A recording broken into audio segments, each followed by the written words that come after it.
Hi people, welcome back to my channel. So I am back with some new questions और ये हैं 23 मार्च के जो भी करंट अफेयर से रिलेटेड क्वेश्चंस जो हिंदू क्विज में दिए हुए थे वो हमें डिस्कस करेंगे. Let's start. Question number 1.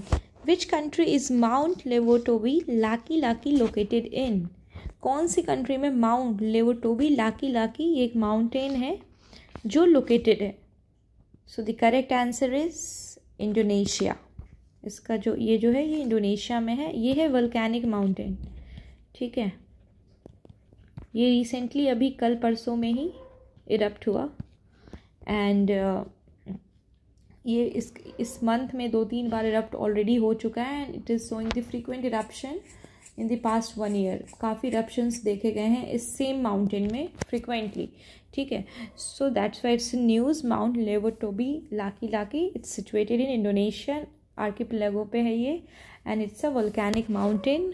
ठीक है, सो अब इसका लोकेशन देखते हैं ऑन द मैप. हियर यहाँ पे ये है floors.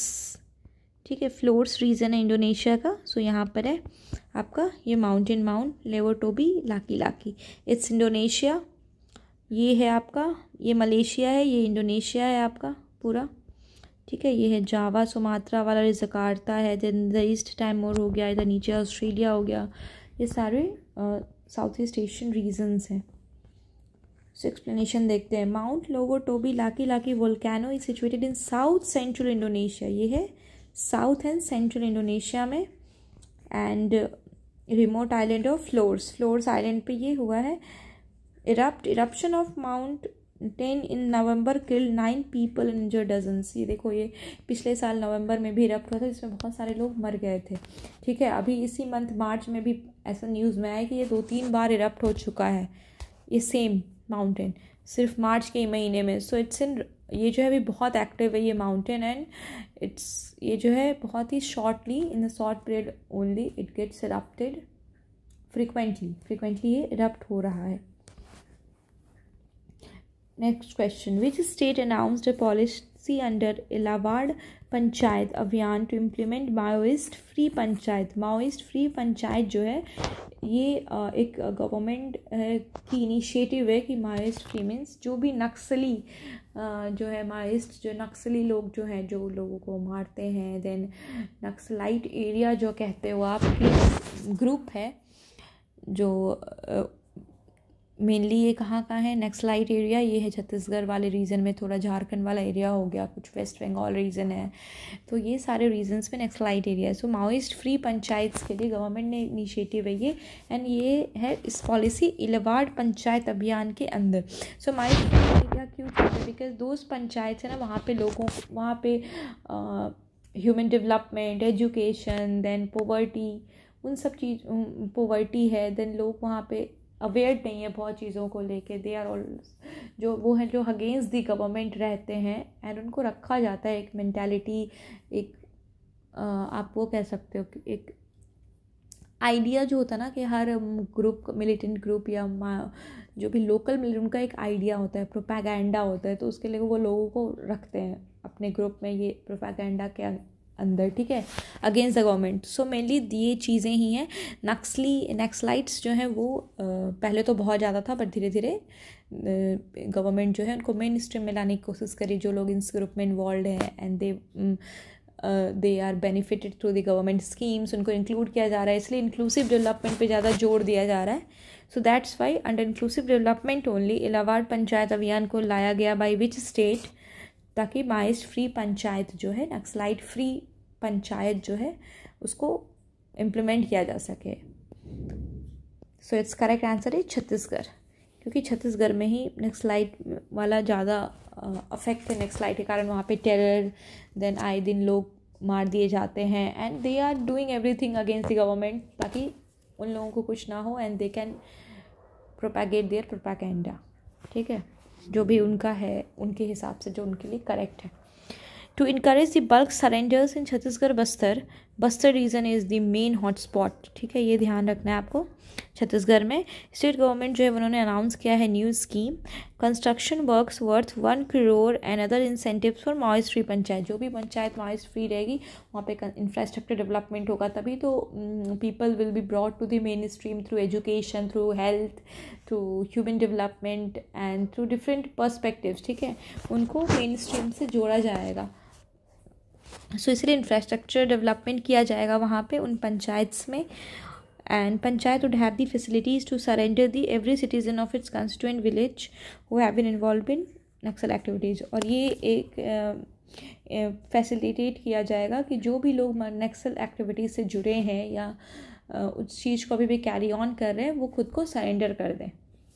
So it's a good initiative of declaring Maoist free panchayat by the villagers itself, using the villagers by the government, ठीक है। तो ये एक अच्छा इनिशिएटिव जिसमें विलेजर्स खुद अपने पंचायत का प्रपोजल दे सकते हैं माओइस्ट फ्री इसमें। Which was the bill, next question, which was the bill proposed in 2014 aimed to replace the collegium system for appointing judges to Supreme Court and High Court? कौन सा bill propose किया गया था इन 2014? उसमें ये था कि उस बिल में कि जो कॉलेजियम सिस्टम है, कॉलेजियम सिस्टम का क्या यूज़ है, उसी के थ्रू आप अपॉइंट करते हो supreme court and high court के जज को सेलेक्ट किया जाता है, कॉलेजियम जो है वो सेलेक्ट करती है एंड देन उनका अपॉइंटमेंट होता है। सो उसको रिप्लेस करके एक नया एक एक्ट लाना है एंड उसके थ्रू फिर आपका अपॉइंटमेंट होगा। सो कौन सा बिल है वो? So it's correct answer is NJ-AC, ठीक है, ये बिल था, इसके थ्रू कॉलेजियम सिस्टम को रिप्लेस किया जाना था। और कॉलेजियम सिस्टम में कौन कौन होता है? एक तो CJI होते हैं हमारे, ठीक है, देन फिर सीनियर मोस्ट जजेस होते हैं, तो 4 का ग्रुप होता है।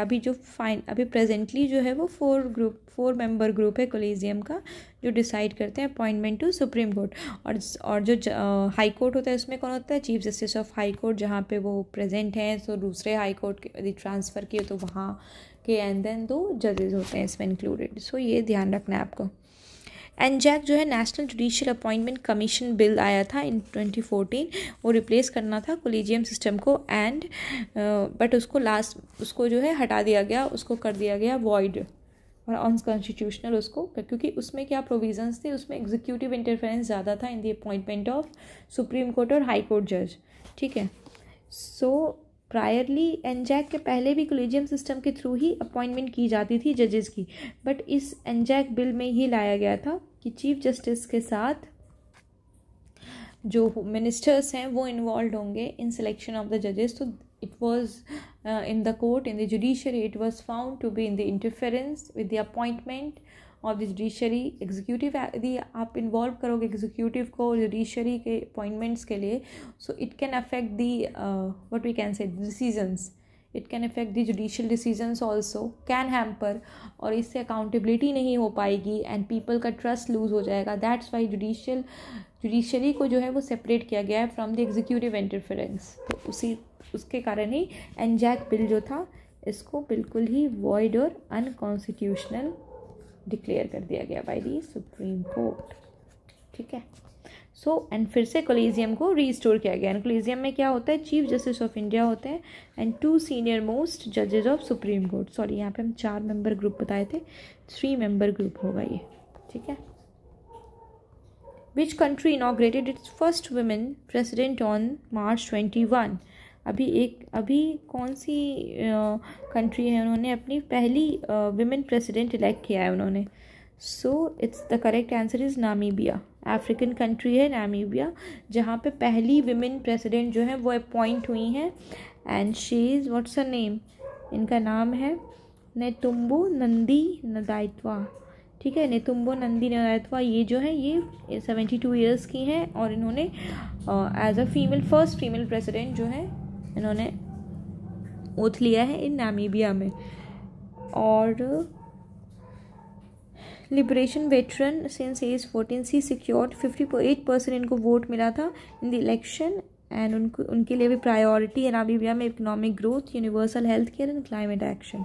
सो नामीबिया कंट्री देखते हैं कहाँ है, ये ईस्टर्न कोस्ट पे है, ये ध्यान रखना, in the southern side of African continent, South Africa से ये के साथ ये बॉर्डर शेयर करता है यहाँ पे, ठीक है। यहाँ पे हम जिम्बाब्वे देखे थे ना, ये है आपका Namibia.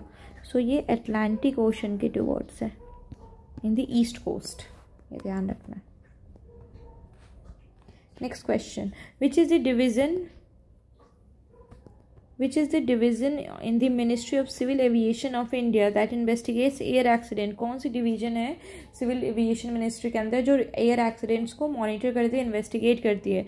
So it's correct answer is AAIB। AAIB जो है एयरक्राफ्ट एक्सीडेंट इन्वेस्टिगेशन ब्यूरो, ठीक है, ये डिवीज़न है under the ministry of civil aviation, ठीक है। इनको टास्क दिया गया है इन्वेस्टिगेटिंग द एयरक्राफ्ट एक्सीडेंट्स को इन्वेस्टिगेट करना और उसको फ्यूचर में प्रिवेंट करना। ये ऑपरेट करती हैं under aircraft rules 2017 which were amended in 2021, ठीक है। तो ये ध्यान रखना है, AAIB is the correct answer. Which of the following is state run minor? कौन सी है इसमें जो स्टेट रन माइनर है, मतलब गवर्नमेंट की है ये कंपनी, माइनिंग कंपनी जो है वो कौन सी है? So the correct answer is NMDC, ठीक है। नेशनल माइनिंग जो है वो है NMDC, owned by the government of India. ये गवर्नमेंट ऑफ इंडिया की है। India's largest producer of iron ore, ये इंडिया की लार्जेस्ट प्रोड्यूसर है आयरन ओर की ये company. And it's under the administrative control of ministry of steel, steel के administrative control में है ये, ठीक है। और इसके अंदर बहुत सारे मिनरल्स का एक्सप्लोरेशन होता है, that includes copper, rock phosphate, limestone, magnesite, diamond, tungsten and beach sand. तो NMDC is the straight run mine.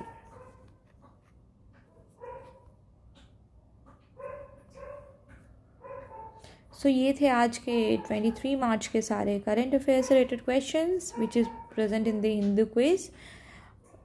So I hope कि आपको अच्छा लगा होगा, आपको पसंद आया होगा, एंड आप भी पढ़ते रहिए, रिवाइज करते रहिए, एंड आई होप कि आपको जो भी एग्ज़ाम्स हो कि आप तैयारी कर रहे हो उसकी अच्छे से तैयारी हो एंड आप क्वालिफाई करें, एंड आप भी मेरे लिए भी विश करना कि मैं भी कर जाऊँ, ठीक है।